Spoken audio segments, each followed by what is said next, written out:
this week in gaming and tech, we have a school district in Los Angeles is bringing part of the works of Neal Stephenson to life, though I don't know if they know they're doing that. We also have Activision showing us that they are the absolute kings of the microtransaction. Pal World DLC. We cannot escape Fallout right now, so we're going to talk about that and a little bit more. So let's jump into gaming and tech. Welcome, nerds, to this week's edition of the Gaming and Tech News, generally speaking. Now, I'm no Linus or Spawnwave or Gamers Nexus or insert channel that is dedicated to the tech and gaming news here.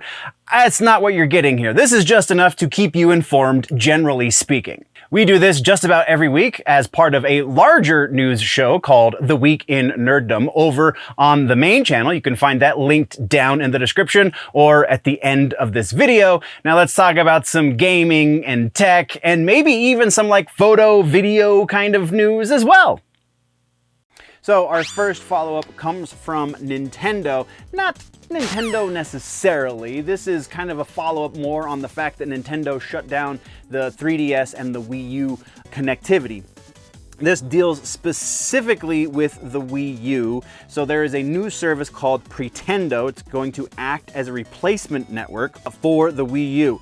It has released an SSL workaround as a replacement for the missing Wii U network. So you're not going to have access to the Nintendo store at all, but you will still be able to play your multiplayer online games.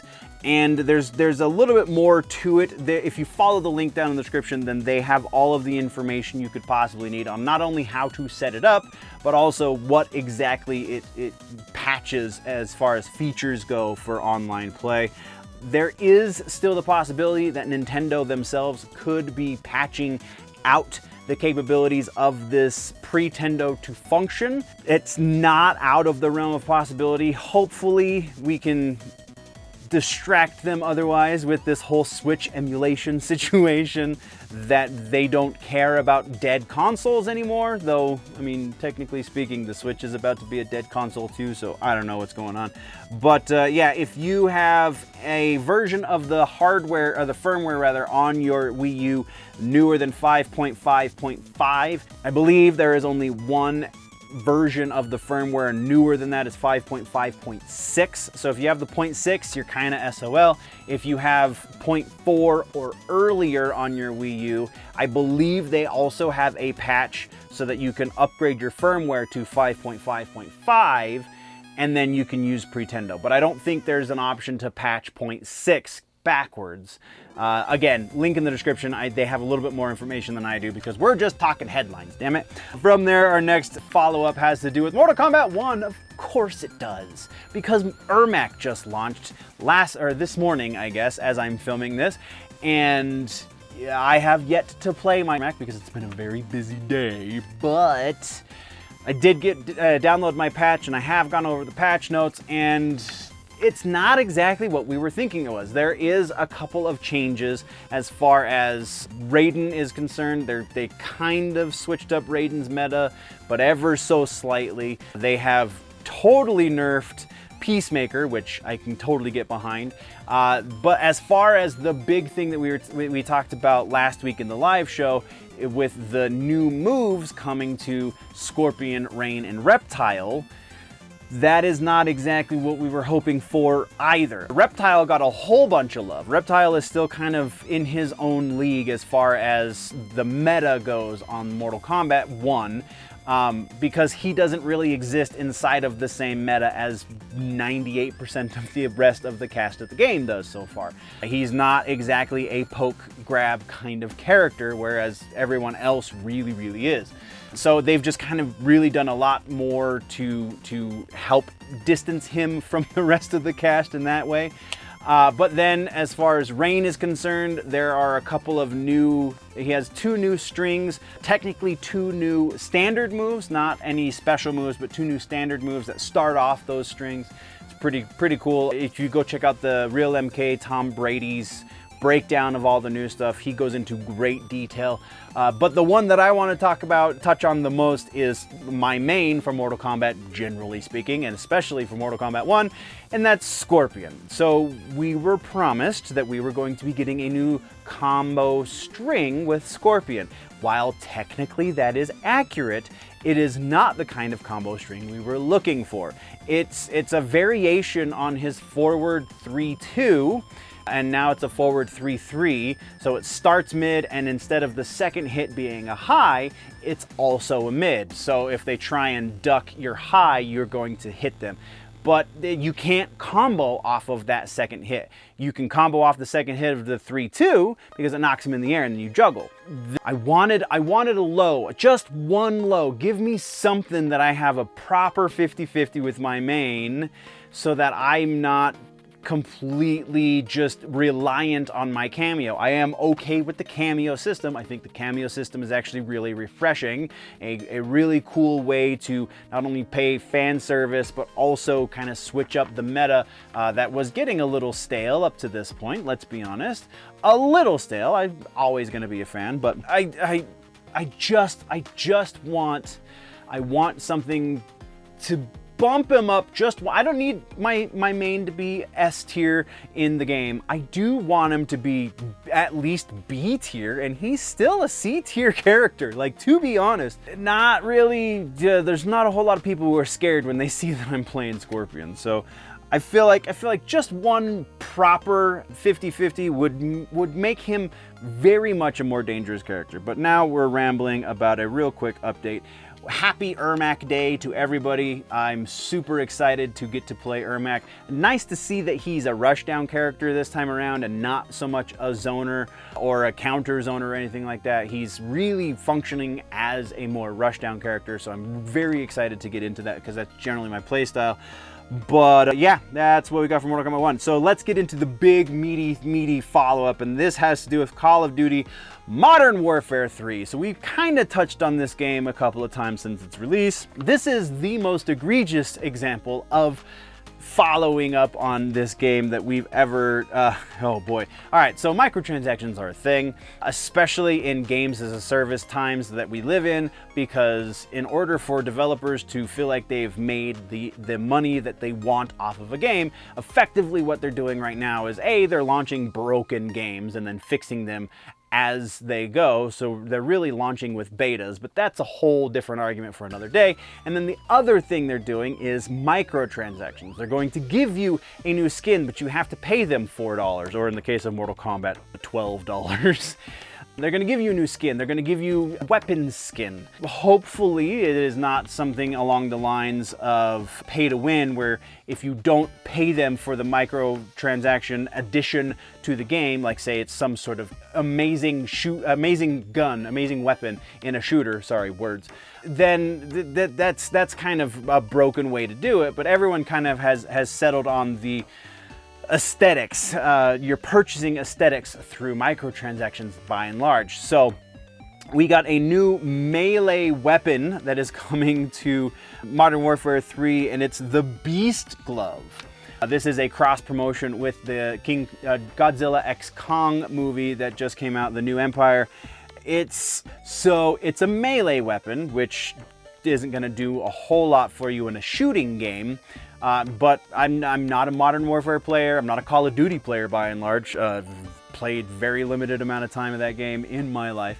Generally, I'm more of a sci-fi shooter, not a realistic shooter. But yeah, so it's a melee weapon in a realistic shooter that is $80. That costs more than the actual base game itself, and it's a cosmetic piece effectively. You're paying $80 for cosmetics. And not only that, but if you've earned camo skins or you've purchased camo skins up to this point, it will not be reskinnable. You will not be able to skin it with anything you have earned skins wise. It is just the one look for the thing, and that's it for $80. Thanks, Activision. Oh boy.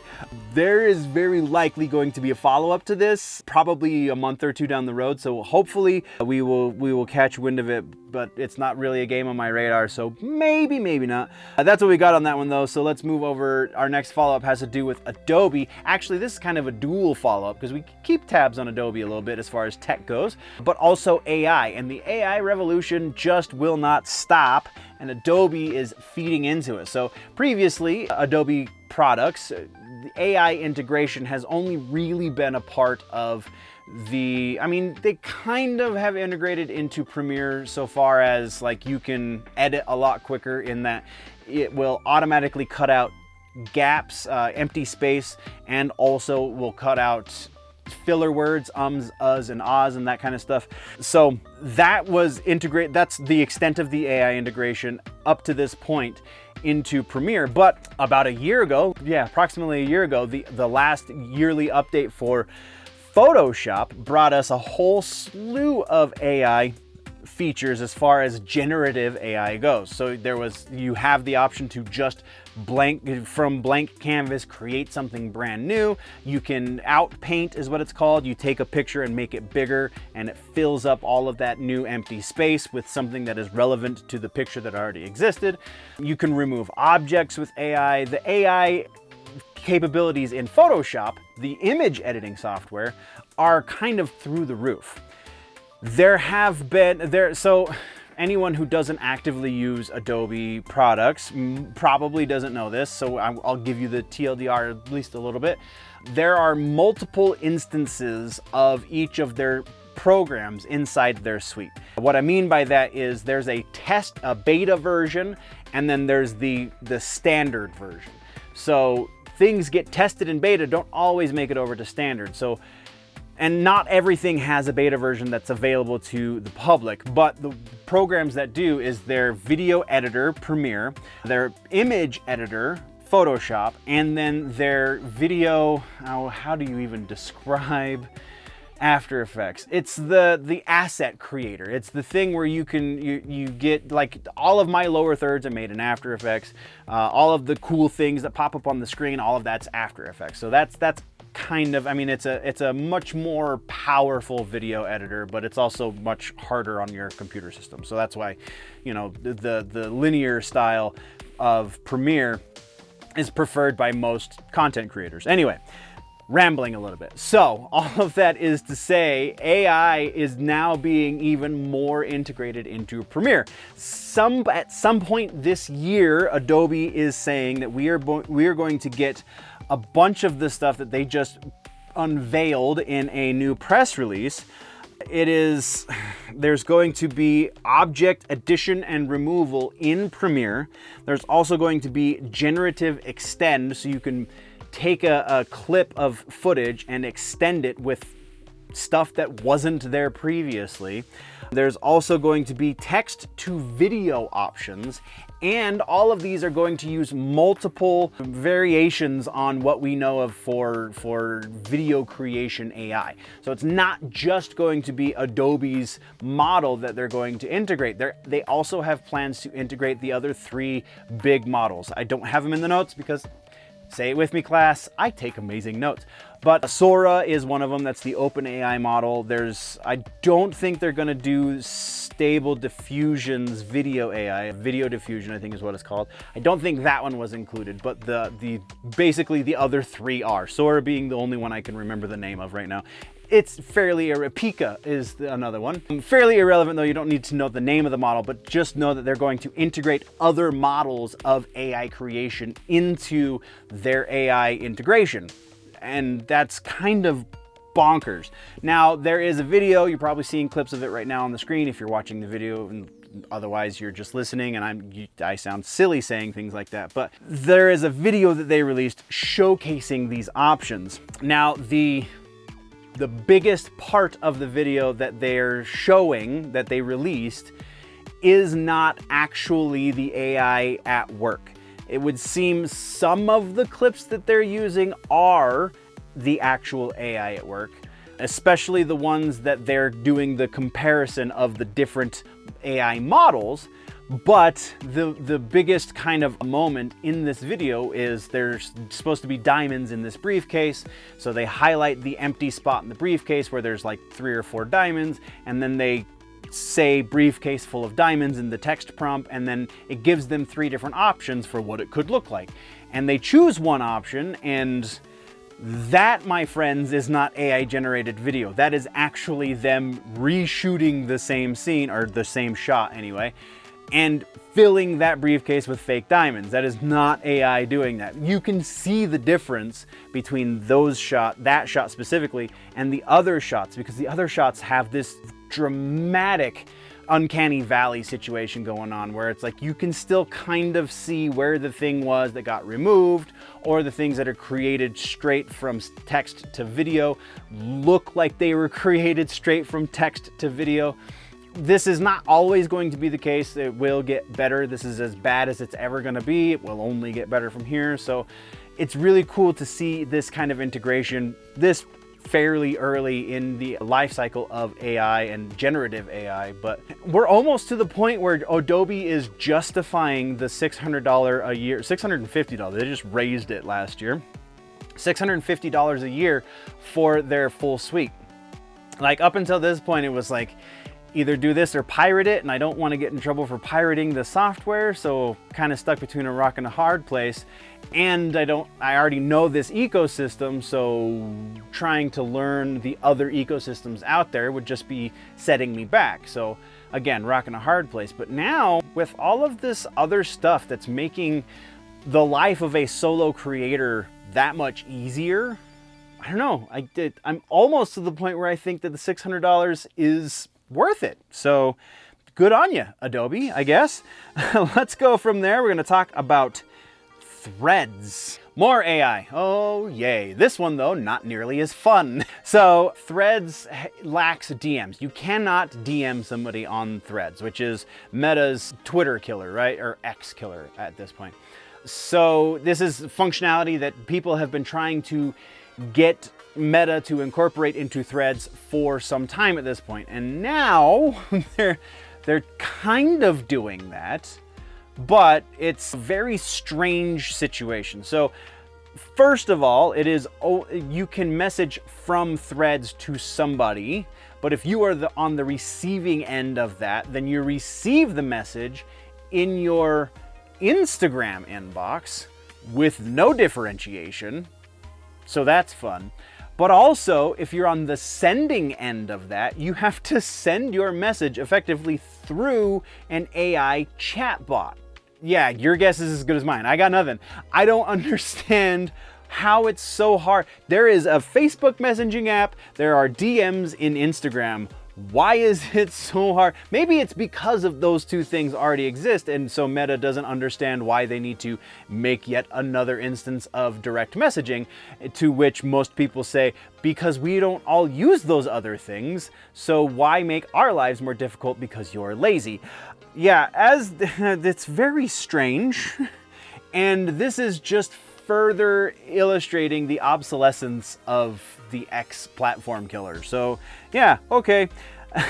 All right, so now let's get to trailers. We do have one trailer for Gaming and Tech, and there's a whole bunch of trailers because there was an indie developers conference that happened the beginning of the week the middle of the week last week. So it was like as I was going to publish is when it started. So there's been a couple of trailers there, but the one that's really worth talking about is Pal World. We have a new trailer for Pal World, for new Pal World DLC that opens up a PvP stadium. So you can do Pal World Stadium.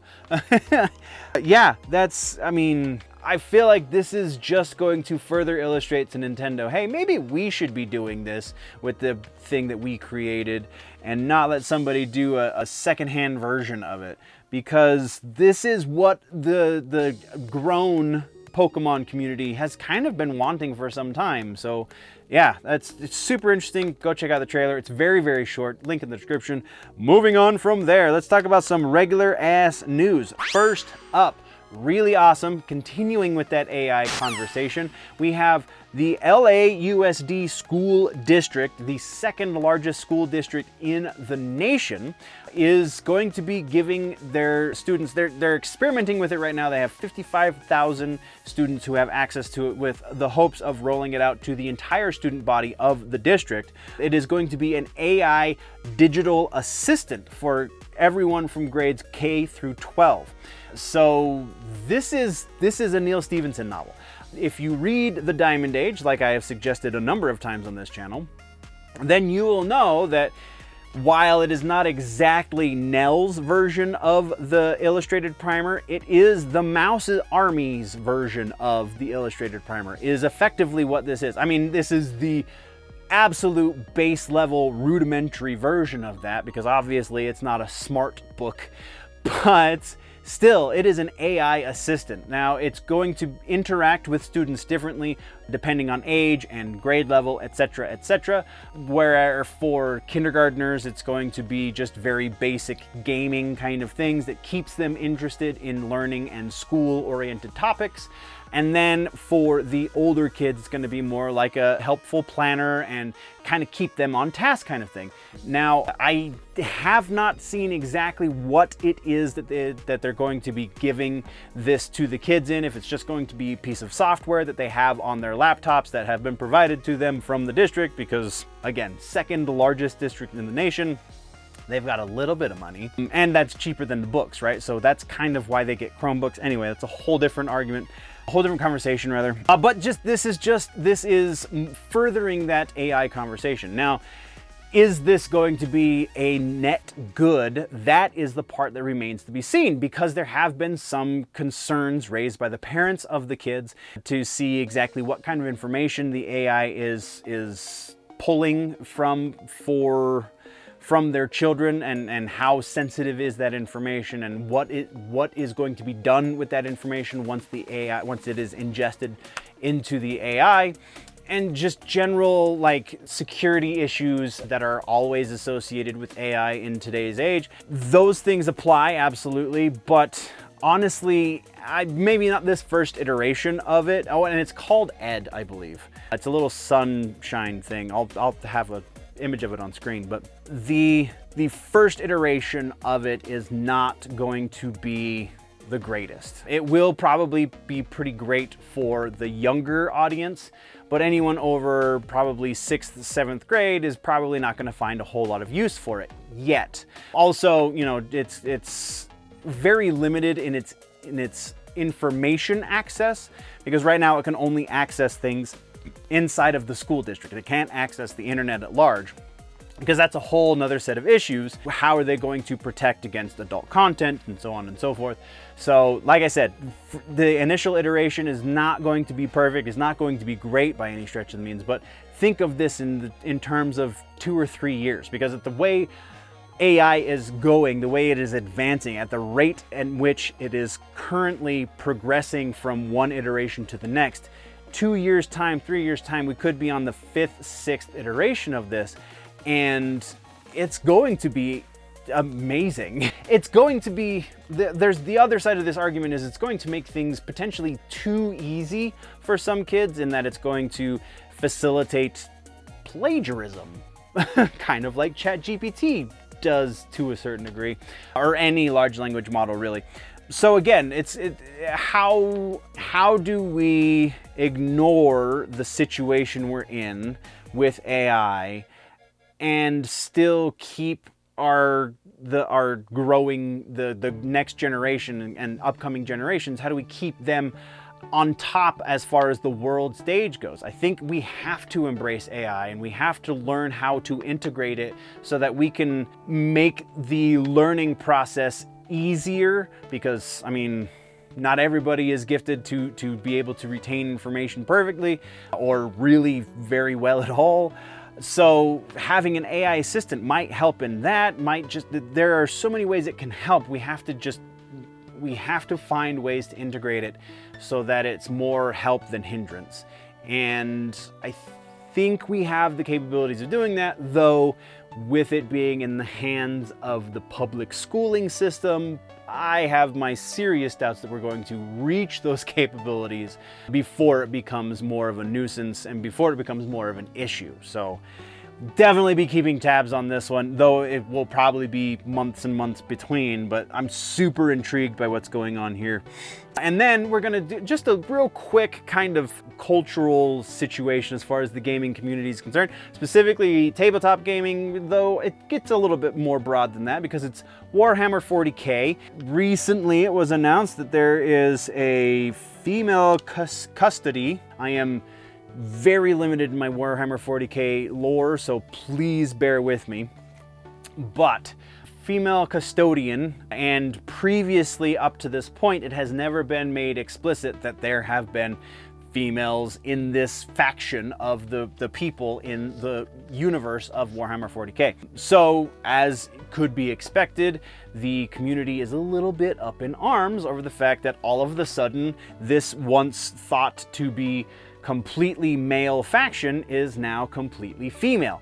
When we have two other factions in the lore that are exclusively female, it was thought that this was kind of the counter to that, and now I don't have it in the notes because honestly, literally just got this right before, so I didn't have time to look as deep into it as I would like, but I'm just gonna throw my 2 cents in here. From an outsider's perspective, a nerdy outsider's perspective, so somebody who's part of this culture but is not specifically part of this subsection of the culture, this screams lazy. It also screams checking social justice boxes, but there is always room to make it work as long as you incorporate the lore properly. And it sounds like that's not what happened here. Just all of a sudden there was a story that had to do with something that breaks the lore, and the production company that has put out all of the Warhammer stuff said, actually, we never explicitly said one way or the other, so we can say that they've been here forever and there's no way you can prove us wrong, except for apparently that has happened. They have been proven wrong, but so that's infuriating. I can totally understand that. The other side of that, though, is, again, limited knowledge of Warhammer 40K. It sounds like the lore moving from the beginning up until now has kind of been full of a bunch of retcons and full of a bunch of changes that broke the lore until the retcon happened. So I have no specific instance to use as an example, but basically something happened that was a soft retcon, but it was deemed acceptable by the community, though the Warhammer's been going for so long at this point. It definitely predates social media, so I would imagine if it was born with social media, we would hear about every one of those retcons every time it happened, because there would be some faction of the fandom that gets upset about it. Things change, and we don't do very good with change, do we, nerds? It's difficult to accept when the change is made sloppily. But if it doesn't completely break the lore, I don't see the problem with it. This is also coming from somebody who 90% of all of these gender swaps and race swaps and all that, I completely don't see the point in and find them to be absolutely useless. This isn't exactly that. This is a gender injection, if you will. This is fairly minor, and there is a big creator, I can't think of his name right now, watched a video of his about this, and he's a big Warhammer creator. He's all about the lore, and while he doesn't agree that it was necessary, he also doesn't really see the damage the same way as the rest of the community does. So it's just a very interesting situation. If anything rolls out of this, we'll keep tabs on it, but that's what we got there. Let's move on, shall we? Because we're spending much like weeks previously, nerds. This episode is sponsored to a degree by Dubby energy drinks. I would have a Dubby on me right now, but I've drank copious amounts of caffeine today. already, so I don't need to do that to myself. But B, I just finished off my tub, so I have to order a new one, which is super easy. If you follow the link down in the description, use code GenerallyNerdy at checkout and you get 10% off of your tub of Dubby. That code will work once they start rolling out the cans. I keep getting emails about cans are in the works. Cans are in the works, so hopefully soon we will be also doing cans of Dubby. Again, you can get your 10% off using Generally Nerdy at checkout. Thank you very much to Dubby for partnering with the channel as well as sponsoring the videos when they do. So that's what we got for the sponsor ad. Let's get back to the news. A lot of time in gaming and tech. All right, so next up we have Fallout 4. Gaming news on Fallout 4. This game is all but dead at this point, and Bethesda is smelling blood in the water, it would seem. So there is a modernization project going on behind the scenes right now at Bethesda for Fallout 4. They're going to be updating Fallout 4 so that it runs native on Xbox Series consoles as well as PlayStation 5. So it will be free to play, I believe, by everyone. Fallout 76 is free if you're on Xbox because it's on Game Pass. I don't know if it's free on PlayStation, so somebody with a PlayStation, please let me know in the comments. But it is free on the Xbox, and Fallout 4 has not yet been made free, but it will be made free by the end of this month.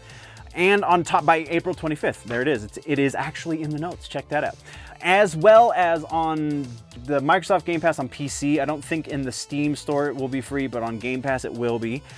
And not only are they updating that, but which is basically just a graphical overhaul, the other thing that they're doing is they're adding actual content, actual gameplay content to the game. There's going to be an additional quest that deals with the Enclave, and more settlement options for building out your settlements and customization and that kind of stuff.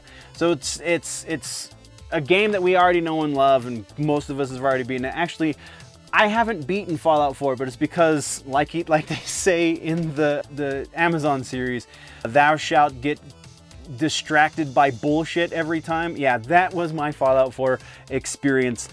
I think I made it 10-15% through the actual storyline of that game. I spent about 80 to 100 hours in that game building settlements, doing all of the side quests and stuff. Didn't care less about the actual storyline. I got all the expansions, everything, and yeah, that's just the way it goes. So more of that apparently, and I'm honestly here for it. I love that stuff. So April 25th is when all of that Fallout stuff should be hitting the shelves for free, the digital shelves, if you will, for free. So yeah. From there, we have one last piece of gaming news, and this one has to do with Invincible, another Amazon Prime series. And I forget who published the comic book. I apologize. I know it's whatever. So Skybound Entertainment is developing a AAA Invincible game. There is going to be a game based on the Invincible IP. I don't believe strictly the TV show. It is said to be contributing new stories to the multiverse. So we'll touch on that in just a second, because that very well could be a red flag, and should launch on all current platforms, though that has not been explicitly made certain, because if they're just now starting development on it and we're about a year to 2 years or so away from the next generation of consoles, it might launch on next gen consoles and not this generation of consoles, though who freaking knows at this point. So I say that was a red flag, the whole multiverse thing, because if, say, they launch the game and the fandom dislikes the story, well, they can write it off as, oh, it was just multiverse stuff. It has no relevance to anything. Or if the fandom loves it, then they can say, well, yeah, this is part of the universe. We're adding content. This is stories that weren't told in the comic books. These are stories that weren't told in the animated series. These are just stories unto themselves that only exist in the game. Theoretically could be nice, but if they leave themselves that little caveat, then maybe they're not going to try so hard. I don't know, it just seems a little sketch to me. So that is what we have for gaming news though, some regular ass news. So let's talk about our suggestion for the week in gaming. This is a total cheat and I am willing to admit that, but Mortal Kombat 1 is our gaming suggestion for the week. I don't know if you noticed, but I'm a fan. And Ermac just launched, and I'm super excited about this. Honestly, if you are part of the fighting game community, I think this is going to be a very fun week as far as Mortal Kombat is concerned, because just that, the Kombat cast really got me hyped for Ermac, and so that is your suggestion for the week, because that's all I'm going to be doing. So maybe we can have a conversation about it, or you can, come play against me. Either way, that's what you got. That brings us to the end of the video, nerds. Thank you very much for joining me for the news. Once again, there is a full and probably much more up-to-date and recent episode of the news, the full-length version, if you will, called The Week in Nerddom over on the main channel, linked down in the description, and probably link popping up somewhere around my face right about now. So click on that, go check that out as well, or if you prefer your news in more truncated pieces, then by all means, just stick around here and go check out some of the other stuff we offer on this channel. Thank you very much for joining me. We will see you in the next one. Before we go, always remember, nerds, that if it is generally nerdy, it's probably here.